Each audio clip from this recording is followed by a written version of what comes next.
నమస్తే, welcome to Avakaya Biryani. నేను Kranti. APCC chief Raghuveera Reddy governor నరసింహన్కు ఉత్తరం రాశారు. క్షేమ కబుర్లు చెప్పాక ఓటుకు నోటు కేసును సీబీఐకి అప్పగించాలంటూ రఘువీర డిమాండ్ చేశారు. ఏపీ సీఎం చంద్రబాబు నాయుడుతో పాటు ఆయన మంత్రులు అర్థం పర్థం లేకుండా మాట్లాడుతున్నారని తెలంగాణ మంత్రి తలసాని శ్రీనివాస్ యాదవ్ మండిపడుతున్నారు. ఇటువంటి ఆసక్తికర కథనాలతో ఆవకాయ బిర్యానీ రెడీ.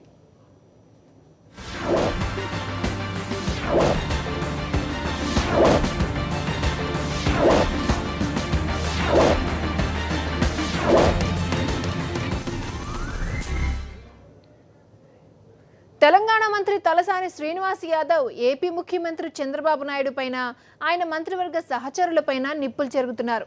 ఓటుకు నోటు కేసులో అడ్డంగా దొరికిపోయిన చంద్రబాబు నాయుడిని కాపాడుకునేందుకు ఏపీ మంత్రులు ఇష్టం వచ్చినట్లు మాట్లాడడం సరికాదని తలసాని హితవు పలుకుతున్నారు.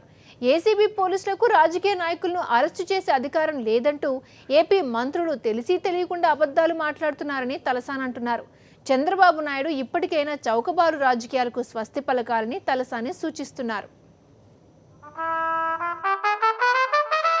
ఏంటి శ్రీనివాస్ గారు, ఏంటండి విశేషాలా? ఏసీబీ వాళ్ళు పొలిటీషియన్లు అరెస్ట్ చేయడానికి వీల్లేదంట కదండి. మరి మీ పార్టీ వాళ్ళేమో చంద్రబాబు గారిని అరెస్ట్ చేస్తారంటూ వచ్చారంటున్నారా? ఇప్పుడు ఏమవుతుందండి అసలు?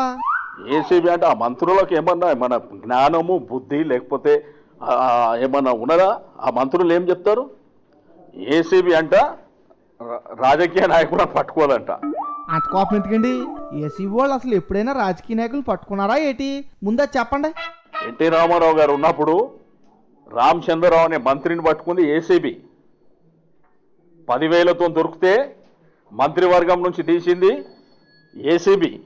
వారిని 10,000 రూపాయలకే మంత్రి పదవి పోయిందా? మరి 5 కోట్ల రూపాయలంటే కేసు సీరియస్ అనమాట. ఈ కేసులో చంద్రబాబు నాయుడు గారిని ఏం చేయలేరని మంత్రులు అంటున్నారు కదండి. మన అవసరాల కోసం వ్యవస్థలని దిగజారిపోయే విధంగా మాట్లాడడం కరెక్టా?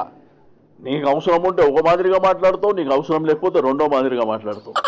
కరెక్టే, నాకు మాత్రం ఏం తెలుసండి. అయినా ఒకటి చెప్పండి బాబు, మా చంద్రబాబు గారు ఫోన్ ట్యాపింగ్ చేయడం తప్పా కాదా? అది చెప్పండి. ఫస్ట్ ఏమో ఫోన్ ట్యాపింగ్ జరిగింది అన్నాడు. ఎన్డీటీవీలో వాళ్ళు అడిగినప్పుడు నాది కాదు మై పీపుల్ అంటాడు. సంభాషణ జరిగిందేమో స్టీఫెన్సన్కు చంద్రబాబు నాయుడికి. నీ పీపుల్కు జరగలే, నీ నాయకులకు జరగలే. జరిగింది బిట్వీన్ నువ్వు ఆ స్టీఫెన్సన్ అనే వ్యక్తి మధ్యలో జరిగింది. మరి బేరం స్టీఫెన్సన్తో కుదుర్చుకునేటప్పుడు ఆయనతో కాకపోతే మీతో మాట్లాడతారా? ఫోన్లోని స్టీఫెన్తోనే మాట్లాడారు. అయితే ఏటి ఇప్పుడు నా ఫోన్ ట్యాపింగ్ చేస్తాడా? ఏడ గుంటూరులా? ఎంత దమ్ముండాలి ఈ గవర్నమెంట్కు? ఊగిపోతున్నాడు. దొంగతనం చేసినాక చాలా మందిని చూసినాం నీలాగా ఊగిపోయేటోళ్ళని. ఊగిపోతే దొంగతనం వదిలేస్తారా? రెండవది డెమోక్రసీలా ప్రజాస్వామ్యబద్ధంగా ఎలక్ట్ అయిన గవర్నమెంట్ని నేను బయట పెడితే నీ ప్రభుత్వం కూలిపోతుంది అంటాడా? ఊగిపోయారంటే మరి కోపం వస్తే ఒకరా ఏటి? ఓ ముఖ్యమంత్రిని కూడా చూడకుండా మీ ఏసీబీ వాళ్ళు వచ్చి పట్టుకుంటే కోపం రాదా? భలే ఉన్నారండి మీరు. ఆయన మీకే కాదండి, ఆయనకు ఏసీబీ ఉంది, ఆయనకు పోలీసులు ఉన్నారు. మీ పైన అక్కడ కేసులు పెడుతున్నారులేండి. మీ పని అయిపోతుంది చూడండి. ఇంకా రెండవది లీగల్ ఎక్స్పర్ట్స్ కూడా చెప్తున్నారు అక్కడ పెట్టినారంట కేసులు పెడితే హైదరాబాద్లో పెట్టాలి, అక్కడ పెడితే చెల్లవని చెప్తారు. న్యాయ నిపుణులు చెప్తారు. ఏంటి కేసులు చెల్లవా? అంటే కేసులు ఎట్టిన కాగితాల ఖర్చులు కూడా దండగా అన్నమాట. అయినా మాకు భయం లేదులేండి. మీరు నోటీసులు ఇచ్చినా మా చంద్రబాబు నాయుడు గారు తీసుకోరు. అప్పుడు ఏం చేస్తారా? నువ్వేం చెప్తావు? నీ నోటీస్ ఎందుకు తీసుకుంటా అంటావు? నోటీస్ తీసుకోకపోతే మెడల్ బట్టి తీసుకుపోయి లోపటేస్తారు. గుర్తుపెట్టుకో, అది చిన్న పిల్లలాట అనుకుంటున్నావు. నేను నోటీస్ ఇస్తే తీసుకోకపోతే వదిలిపెట్టడానికే ఇదేం సినిమా అనుకుంటున్నావా? లేకపోతే నీ రాజ్యం ఏమన్నా ఉందని అనుకుంటున్నావా? చట్టం దగ్గర రాజ్యాలకి ఇట్లా పనిచేయవు, అది గుర్తుపెట్టుకోవాలి. ఏంటండి బాబు అంత కచ్చగట్టి మాట్లాడుతున్నారు? ప్రతిదానికి మా చంద్రబాబు నాయుడికి వ్యతిరేకంగానే మాట్లాడుతున్నారు మీరు. సర్లేండి, ఇంకా ఉంటాను.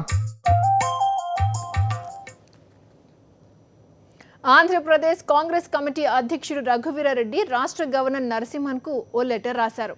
ఓటుకు నోటు కేసుతో పాటు ఫోన్ ట్యాపింగ్ కేసును కూడా సిబిఐ చేత దర్యాప్తు జరిపించాలని ఆ ఉత్తరంలో ఆయన కోరారు. సెక్షన్ 8ని అనవసరంగా ఈ కేసులతో ముడిపెట్టి గందరగోళం సృష్టిస్తున్నారని ఆయన మండిపడుతున్నారు. ఏంటి రఘువరారెడ్డి గారు ఏటండి కౌరులు? ఉభయ రాష్ట్రాల గవర్నర్ గారికి ఒక ఉత్తరం రాశాను. ఎట్ లెటర్ రాశారా? ఎత్తుకండి స్టాంపులకు వచ్చి దండగా. అలా రాజ్భవన్కి వెళ్ళి మాట్లాడితే సరిపోయింది కదా. ఇలా ఊరికే ఉత్తరాలు అయ్యి రామాకండి. ఇంతకీ ఉత్తరంలో ఏం రాశారేటి? ఓటుకు నోటు వ్యవహారం అది ఒక ఇష్యూ. రెండవది ఫోన్ ట్యాపింగ్ రెండవ ఇష్యూ. మూడవది సెక్షన్ 8.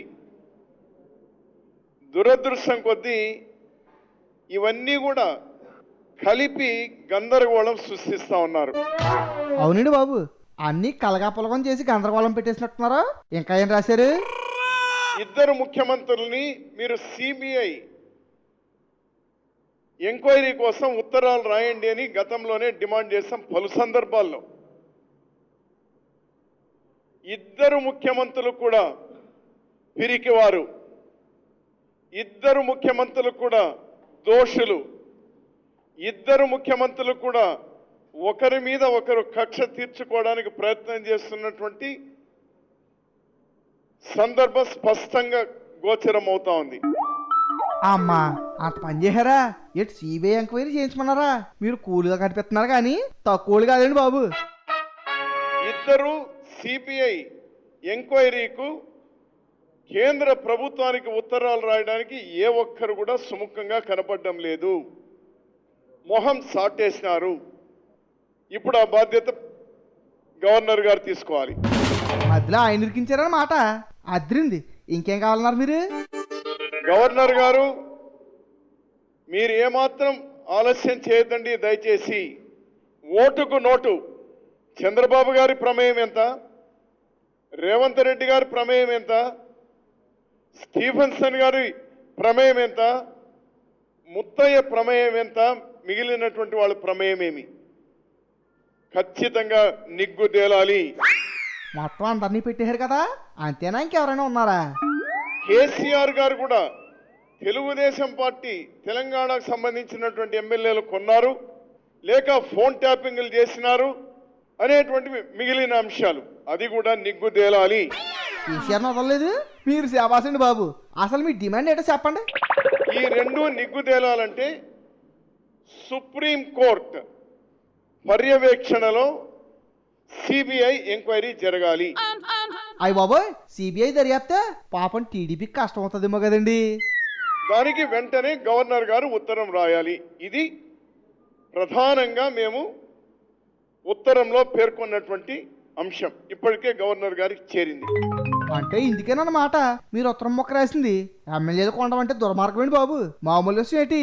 లేకపోతే కేసీఆర్ గారు ఎమ్మెల్యేలు కొనడమో, లేకపోతే చంద్రబాబు గారు స్టీఫెన్సన్ కొనడమో, ఇవి ఎంత దుర్మార్గమో ఇంతకంటే దుర్మార్గమైంది కేసులను కన్వీనియంట్ గా పక్కన తప్పించేటువంటి ప్రయత్నం చేయడం. అది నిజమేలండి. మరి కేంద్ర మంత్రులు ఏం అనలేదా? కేంద్ర మంత్రులు ఇంతవరకు ప్రధాని అయితే నోరిప్పలేదు కానీ కేంద్ర మంత్రులు మీరు సర్దుకుపోండి, మీరు సర్దుకుపోండి. What you mean by that? వాడి అంటే ఏం చెప్తారులేండి, గొడవలు ఎందుకులే, ఇద్దరు కలిసి పని చేసుకోని చెప్పుంటారు మంత్రులు, అంతేనా? అంటే ఈ కేసులని హషప్ చేసేద్దామనా? ఇద్దరిది మాఫీ చేసేస్తామనా?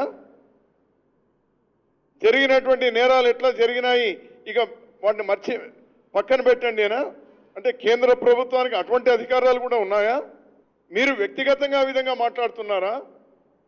కేంద్ర హోంమంత్రితో మొదలుకొని చివరికి మన రాష్ట్ర మంత్రి వెంకయ్య నాయుడు గారు కేసులు మాఫీ ఎలా చేస్తారులేండి. అయినా వెంకయ్య నాయుడు గారు ఏటో అంటున్నట్టున్నారా? ఎవరు తప్పు ఎవరు ఒప్పు అని మీరు సర్టిఫికేట్ ఇవ్వాల్సినటువంటి అవసరం లేదు. Is it not your responsibility? ఇద్దరు ముఖ్యమంత్రులు అడగలేదండి, సిబిఐ ఎంక్వైరీకి అడగలేదు, మీరు ఎందుకు వేయకూడదు? స్వమోటో రాష్ట్ర ప్రభుత్వాలు అడగాలి, అడిగితే మంచిది. అడగనంత మాత్రం మీరు వేయకూడదు అనేది ఏం లేదే. అందులో ఒక రాష్ట్రం కాదు, రెండు రాష్ట్రాలకు సంబంధించి అడగరు. సర్దుకుపోండి, మీరు అభివృద్ధి వైపు దృష్టి పెట్టండి. సమస్యగా కనబడలే అభివృద్ధి, ఇప్పుడే కనిపిస్తుంది. వీళ్ళిద్దరు దొంగతనం బయటపడే వాళ్లకు, వీళ్ళిద్దరు తప్పుడుతనం బయటపడే వాళ్లకు వీళ్ళ అవసరం మీకు రాజకీయ అవసరం కాబట్టి వాడిని పక్కన పెడతారా? అత్తమాను అవినీతి గురించి మాట్లాడితే ఎవరికైనా బోరు కొడుతుంది కదండి. అందుకే మధ్యలోని అభివృద్ధి అని కూడా అంటూ ఉండాలి. ఇది 2 రాష్ట్రాల మధ్య విభేదాలు పెడుతున్నారని మాకు అర్థం కాదు. ఇది 2 రాష్ట్రాలకు సంబంధించిన ఇష్యూనా? మీరు ముఖ్యమంత్రులుగా మీరు తప్పులు చేసి మీరు దోషులుగా ఉండి ఈ విధంగా చేస్తారా? అవునండి బాబు, ఇదేదో ఏపీ తెలంగాణ మధ్య గొడవ కింద చేస్తున్నారు టీడీపీ వాళ్ళందరూ కలిసి. అన్యాయం కదండి. మరి సెక్షన్ 8 అమలు చేస్తే సమస్యలు ఉండమంటారా? సెక్షన్ 8కు ఫోన్ ట్యాపింగ్ సంబంధం ఏమి? సెక్షన్ 8కు లేకపోతే రేవంత్ రెడ్డి ఆ కేసు సంబంధం, స్టీఫెన్ కేసు సంబంధం ఏమి? సెక్షన్ 8కు కేసీఆర్ గారు ఎమ్మెల్యేలు కొనడానికి సంబంధం ఏమి? సంబంధం ఏముంటుంది? తాతాచారులకు పీర్ల పండుగకు ఉన్న సంబంధం. సంబంధం ఏంటని నన్ను అడిగితే నేనేం చెప్తానండి? మీరు ఆ మొక్క చంద్రబాబు నాయుడు గారిని కానీ చంద్రశేఖరరావు గారిని కానీ అడగాలి. నన్ను అడిగితే నేను ఎలా చెప్తాను? సర్లేండి బాబు, మరి ఉంటాను.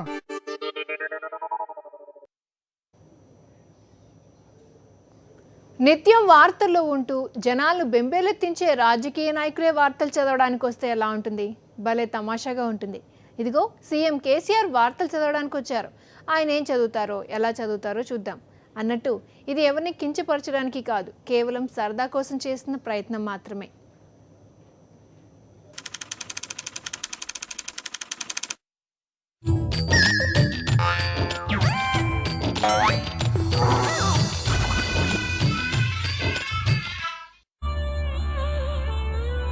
నమస్తే, నేను మంచిగా ఉన్నారా? ఏంది అట్లా చూస్తున్నారు? నేనే వార్తలు చదువుదామని వచ్చిన. ఈ నడుమ టీవీలు చూస్తున్నారా? పేపర్లు చదువుతున్నారా? అయినా గా టీవీలలో పేపర్లలో ఏం పాడైంది? ఏడ చూసినా ఒకటే లొల్లి. మన లాగం పట్టించే తదుకు గా చంద్రబాబు నాయుడు ఎంత పెద్ద స్కెచ్ చేసిండో చూసిండు కదా. లాస్ట్ కి ఏమైంది? గా దొంగతనం బయటపడేసరికి ఇప్పుడు ఆగమాగం అవుతున్నారు, గాయ చేస్తున్నారు. ఏడనని ఉంటదా ఇట్లా? ఇంత అన్యాయం ఉంటదా? మీరే చెప్పుర్రి.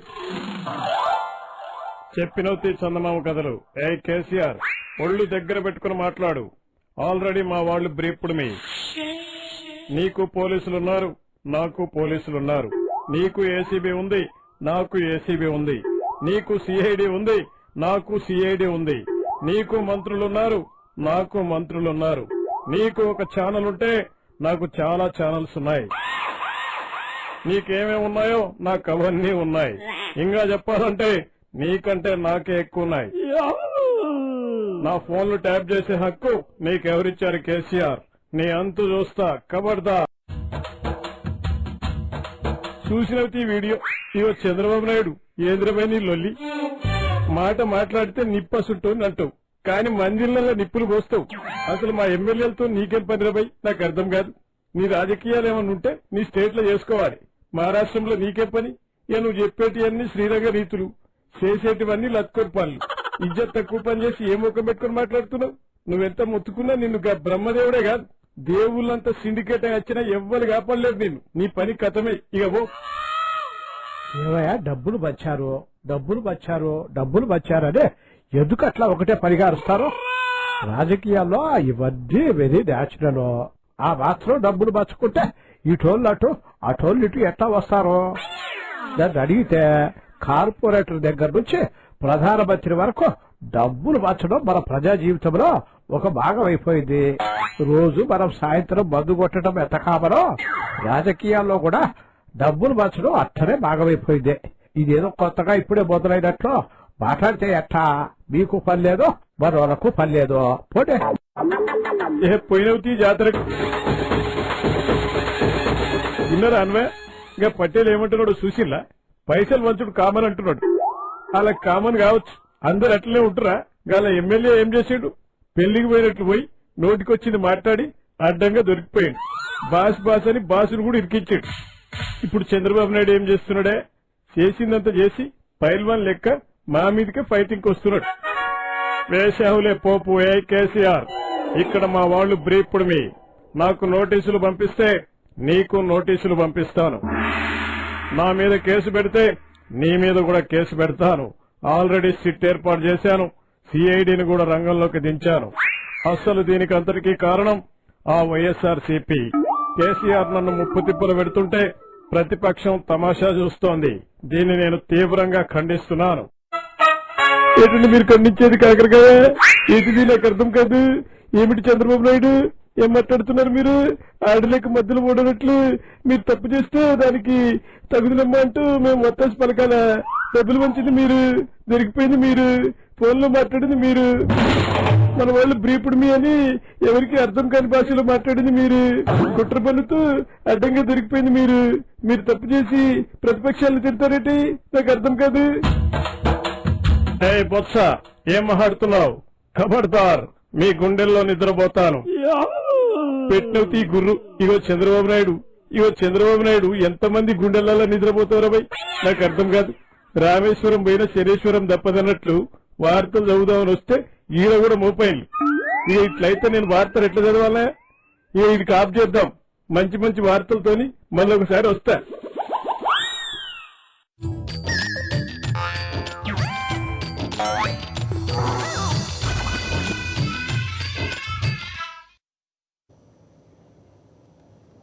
ఇది ఇవాల్టి ఆవకాయ బిర్యానీ. Stay tuned.